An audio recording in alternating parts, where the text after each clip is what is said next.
Oke, bismillah. Jadi di part yang kedua ini kita akan membuat template-nya terlebih dahulu ya. Jadi di sini kita bikin di dalam folder assets, kita bikin folder baru namanya misalnya my apa ya? My content. Oke, ginilah. Di dalam my content kita isi file namanya my.css lah, anggapannya gini. Oke. Lalu kita tembak sekalian aja ya. Kita di my content ini kita bikin new file baru my file.js. Oke, jadi di sini kita tembak. Setelah ini kita bikin link rel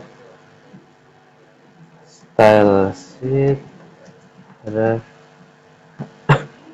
assets my content my file.css. Kemudian di sini juga di script kita import dulu terus assets my content my file.js. Oke. Kemudian setelah itu kita buka lagi di sini. Nah, cara bukanya gimana? Oke, jadi di project kita ini index.html, kita buka open with Google Chrome gitu ya. Ding. Nah, di sini hello world. Oke. Jadi setelah kita dapat yang kayak gini, kita ubah-ubah dulu nih.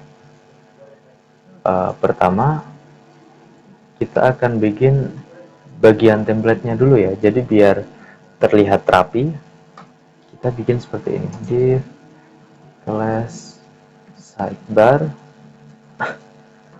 Habis itu ada div class-nya dia. Habis itu kita kasih div class-nya tadi main.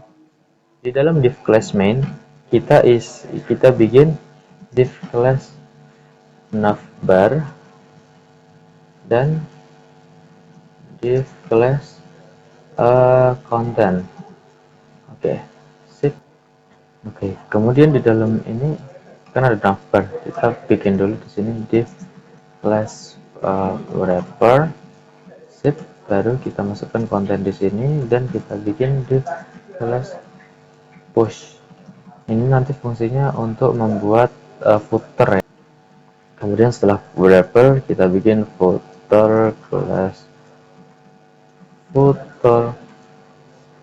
Ini footer. Oke, jadi di sini bisa kita isi ini konten dan di sini navbar dan ini sidebar. Oke, sekarang kita coba buka di browser. Oke, jadi kelihatannya masih kayak gini ya. Oke, langsung aja kita proses ke CSS-nya.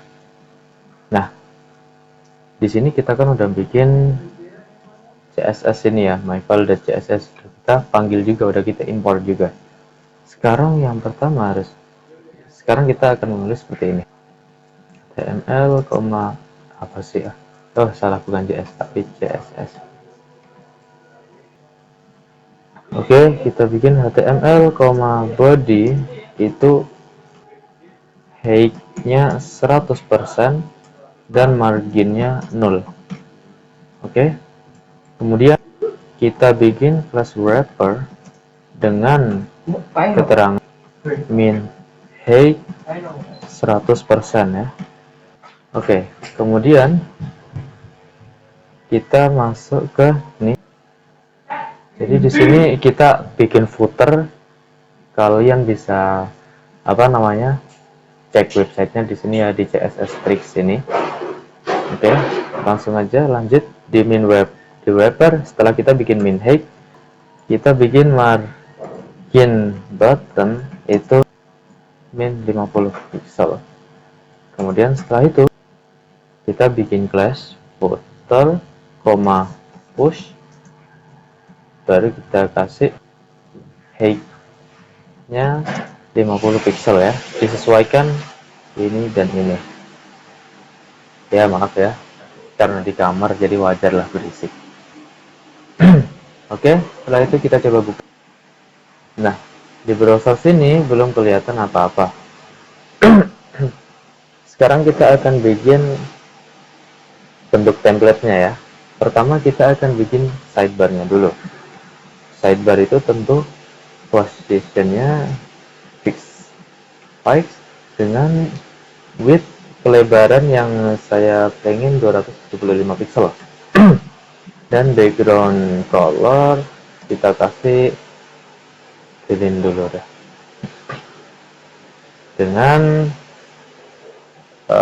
width tentu di sini kita atur dulu topnya 0 pixel, top 0, left 0 juga.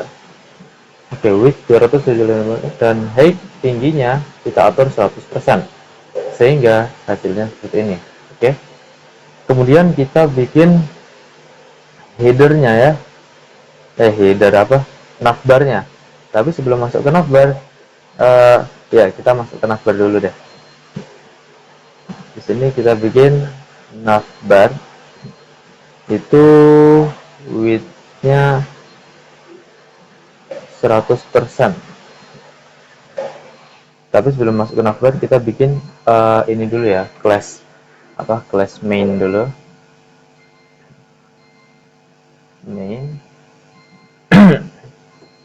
Main dengan width 100%, dan di dalam navbar width main ini juga height-nya 100% ya. Oke. Kemudian di navbar kita kasih width-nya 100% dan height-nya misalnya 50 pixel juga. Dengan background color itu kita kasih light blue misalnya. Kita refresh dan seperti ini. Kemudian di kontennya kita kasih ini kan konten ini, div content. Di div content kita bikin dia background color itu lime. Oke, refresh dan yep, masih kelihatan dikit kecil gitu, nggak apa. Kita kembali ke sini, konten. Setelah itu kita bikin footer dengan background color blue. Refresh ya, dan footer sudah bisa di bawah sini ya. Oke. Kemudian saya ingin di sini di konten itu min height kita atur dia 100% biar nantinya sebenarnya ini juga tidak perlu nggak apa sih. Nah, gini aja. Oke. Yap, untuk di sini kita udah membuat seperti ini nih. Tapi sekarang di sini kayak tumpang tindih nih. Ini navbar dan waktu kita scroll ini sidebar, tumpang tindih kan. Oke. Dan di sini harusnya ada tulisan ini konten nih. Tapi tersembunyi karena ini warna hijau kan, harusnya di sini nih. Nah, jadi gimana caranya agar posisi navbar, konten dan footer kita itu tidak terhalangi oleh ini sidebar ini. Caranya bagaimana? Nah, di sini kan kita punya class wrapper ya. Oke. Jadi di sini bukan wrappernya ya, tapi di class main. Oke, di class main kita kasih padding left itu sebanyak apa? Sebanyak lebar sidebarnya. Nih. Karena kita bikin tadi lebar sidebarnya 275, kita masukkan di sini 275 pixel juga. Kita refresh. Nah, sekarang kayak gini. Footer kelihatan, konten kelihatan, navbar juga kelihatan. Oke. Yap. Untuk sekarang sampai di sini dulu aja.